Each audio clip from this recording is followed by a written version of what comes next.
Welcome to Sci-Fi Quantum Archives. Don't forget to like, subscribe, and explore. 2 minutes past 3, a low vibration stirred the silence on the nightstand. No chime. No light. Just that muted tremor nudging across wood grain beside a half-empty glass of water. Sheets rustled. A hand reached out, blind in the dark, knocking into the lamp before dragging the phone closer. One missed call. No name. No message notification.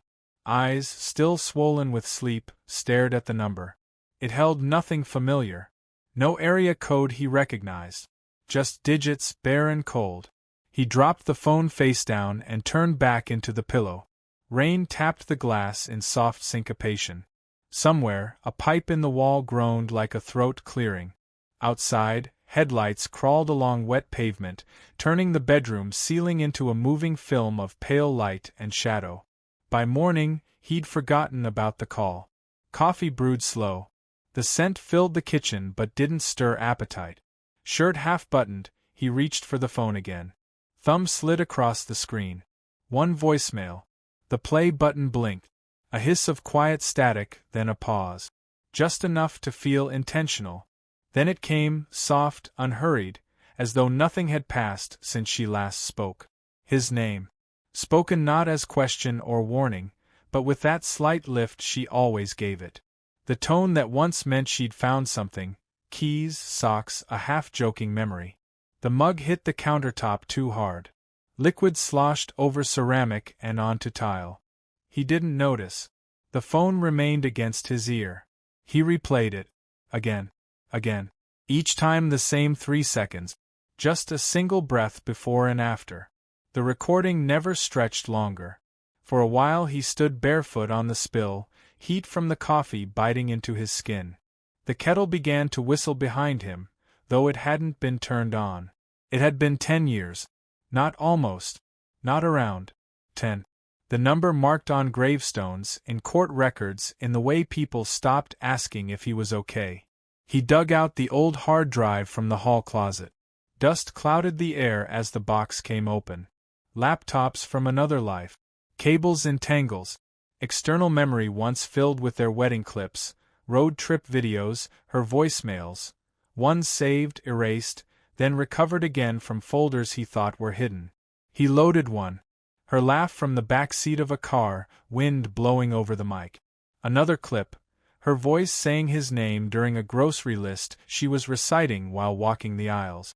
That same cadence. That same lift at the end. The match wasn't close. It was exact. The house settled. A doorframe popped.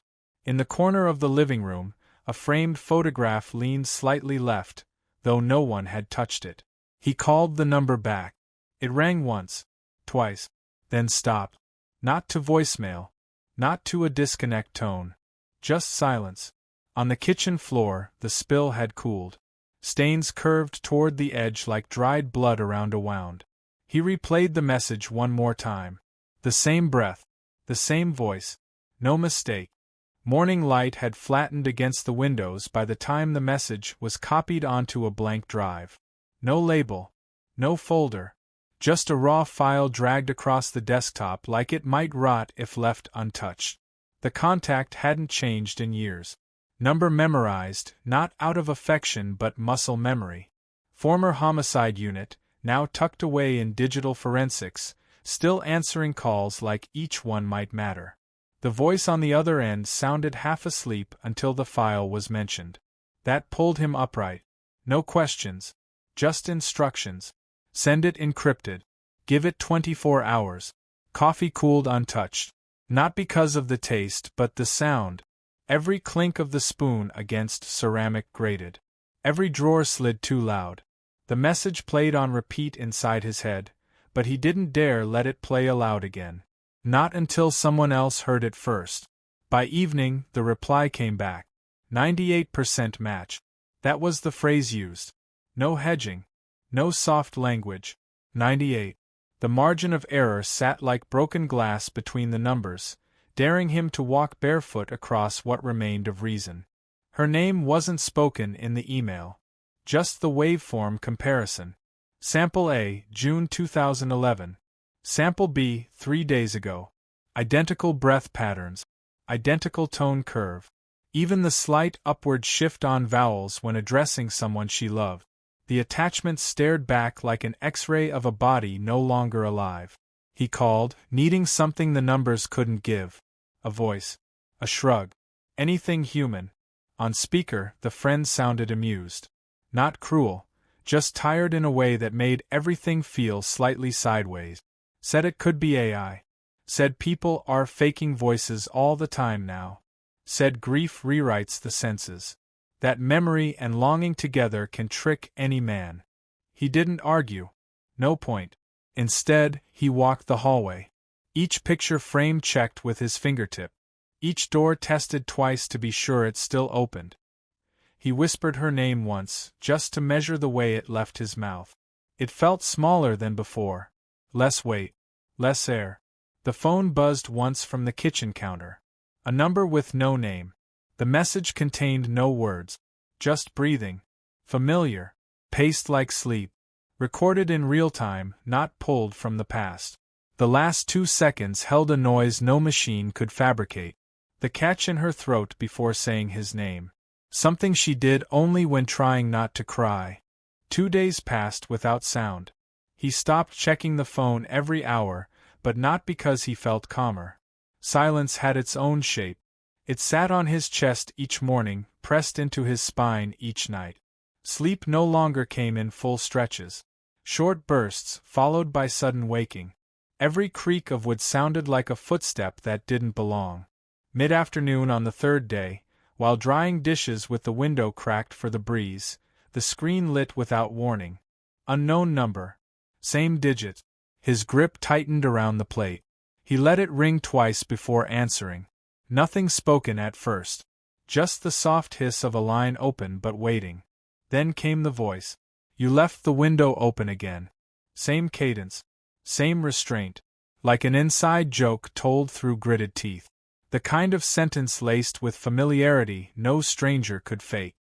He hadn't heard those exact words since that winter evening 10 years ago, when the bedroom had filled with frost and her frustration had dripped off each syllable.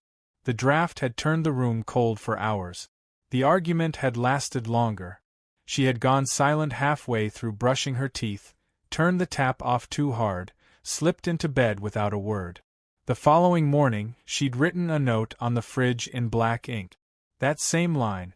No exclamation, no question mark. Just the sentence, underlined once. The call ended before he could reply. He stared at the phone, eyes unmoving. The timestamp read 2:37 p.m. He opened his call log. Nothing listed. No incoming calls. No missed alerts. The screen showed nothing but the usual names and date. A record with no entry. Proof without evidence. He pulled up the carrier app. Checked account activity. Sorted by time. Still blank. Rain began again, soft against the roofline. He moved to the kitchen window, closed it without thought, latched it fully this time. Behind him, the television turned itself on. No channel. Just blue screen. Volume at 0. No remote nearby. He pressed the power button. Nothing happened. Not the first time. Not the second. On the 3rd press, the screen went black again. Back on the counter, the phone buzzed once. No number. No message. Just a push notification from a cloud backup service he never used. One new file uploaded. Audio. Timestamp matched the call. But no folder. No origin. No playback option. He stood still long enough to feel the chill moving through the floor tiles. From the hallway, a door clicked shut. No wind. All windows locked. Her voice had always sounded calm, even in anger. Even while packing boxes. Even through tears. You left the window open again. Not a scolding. A reminder. The date passed unnoticed until the calendar app sent a silent banner across the screen. One glance was enough. Same day. Same reminder. Anniversary marked not with flowers or plans, but by a red dot on a digital square.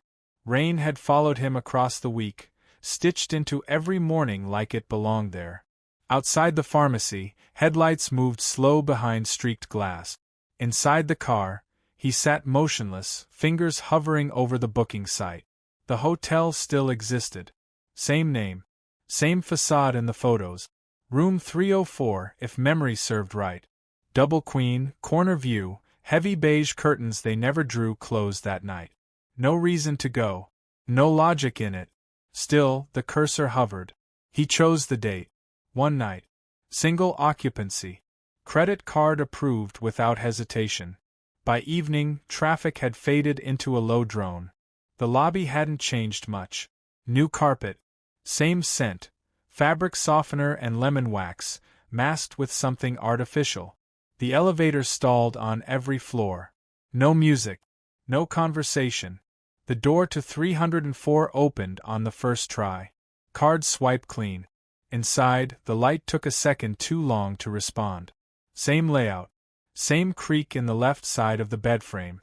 The mirror beside the television had the same faint crack in the corner, one he'd noticed before but said nothing about. She'd joked it was bad luck. He'd laugh. She hadn't. He sat without unpacking. No bag really. Just a book, unread. Water bottle, untouched. Phone turned face down. Midnight came without ceremony. City sounds outside the window, but nothing reached the walls. The curtains stayed open. Streetlight pooled across the carpet. He waited.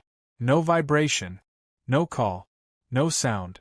At 2, he lay down without undressing. Shoes still on. The bed felt unfamiliar. Time had stretched the mattress thinner. Springs louder. The scent different. Or maybe he was. By morning, the room was colder. He hadn't touched the thermostat. His back ached. The light burned harsh against the closed lids. The phone displayed one notification. Voicemail. 12 seconds. Why didn't you stay longer? Her voice carried no anger. No pain. Just a question that folded the air in half. The kind she used when the answer didn't matter as much as the asking. The bed felt heavier when he stood. One of the pillows had an imprint beside his. Not pressed. Not sunken. Just reshaped. The phone refused to show a missed call. Battery hadn't moved. Signal strong. No record. He played the message once more. The question came quieter the second time. Like she already knew the answer. The living room took on a colder hue as boxes returned from closets too long ignored. Dust clung to plastic sleeves, old journals, paper corners browned by years untouched. One album at a time, he spread them across the floor. No pattern. No plan. Just weight on his knees, hands stiff at the joints, photographs stacked like questions. She'd said something in the last call. Referred to a weekend in Bar Harbor. The way the light hit the water at 6. How he spilled coffee on her scarf. How they watched a movie in silence, but laughed at the same time during a part neither of them remembered later. The problem wasn't that he'd forgotten the details. The problem was they'd never gone to Bar Harbor. No receipts. No photos. No entry in any calendar. He checked all of them. Yet her voice spoke of that trip with such softness, such familiarity. He could see it. He could feel it in the corners of his chest. But only when the message played. When silence returned, the memory vanished like steam against cold glass. One VHS tape showed her lighting candles in the dining room. She waved off the camera, laughing behind a sleeve. Another showed them carving pumpkins. Both of them wore jackets he didn't remember owning. Her hair was longer than it should have been that year. A calendar in the background showed October, though he was sure the video was from December. He paused it frame by frame. No mistake. A shoebox near the bottom of the stack held cards and letters. Folded notes from early days. A sketch of a dog they never had. One letter described a doctor's appointment. The language changed halfway through, switched from casual to careful. She wrote about something lost. Spoke of a pain that hadn't left for weeks. Mentioned staying home more. He blinked too long at the word miscarriage. It wasn't a word he remembered ever hearing from her mouth. He scanned photos for clues. Hospital bracelets, appointment cards, anything. There was nothing. Still, her handwriting didn't shake. No sign of fiction. Each sentence placed like she meant for it to be read again. The more he searched, the thinner the distinction grew between fact and memory. Dates misaligned. Clothing belonged to seasons that didn't match. Names and captions looked familiar but out of order. One photo showed him at a beach he'd never visited. Her hand rested on his shoulder, eyes squinting toward a sun that no forecast could place. He played her messages again. This time, she laughed near the end.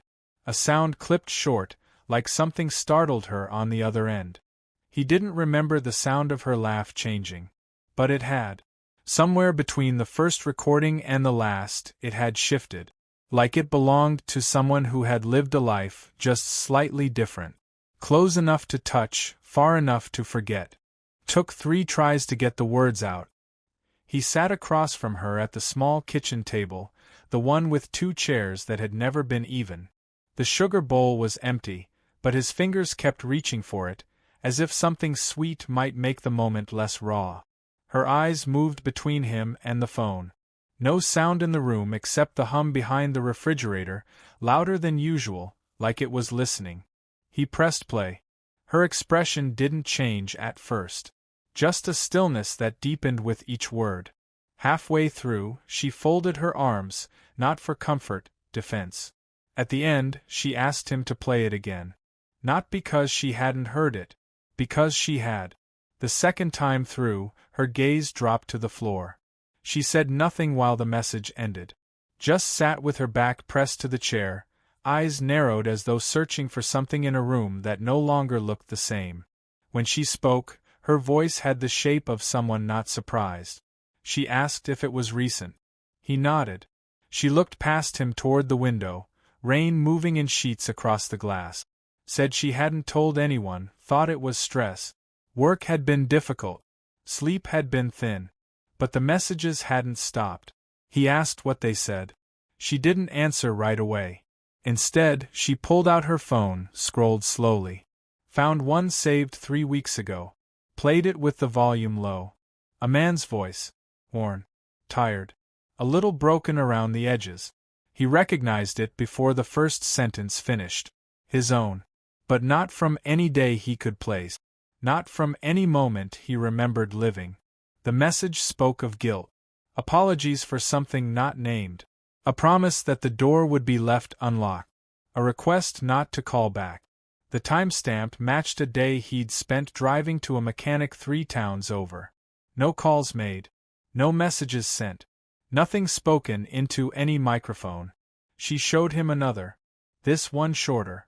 Just breathing, slow and deliberate, like someone waiting for the courage to say more.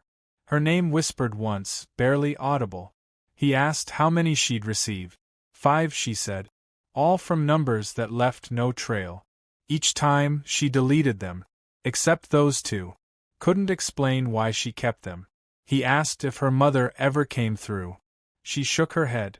Only him. He didn't speak for a long while after that.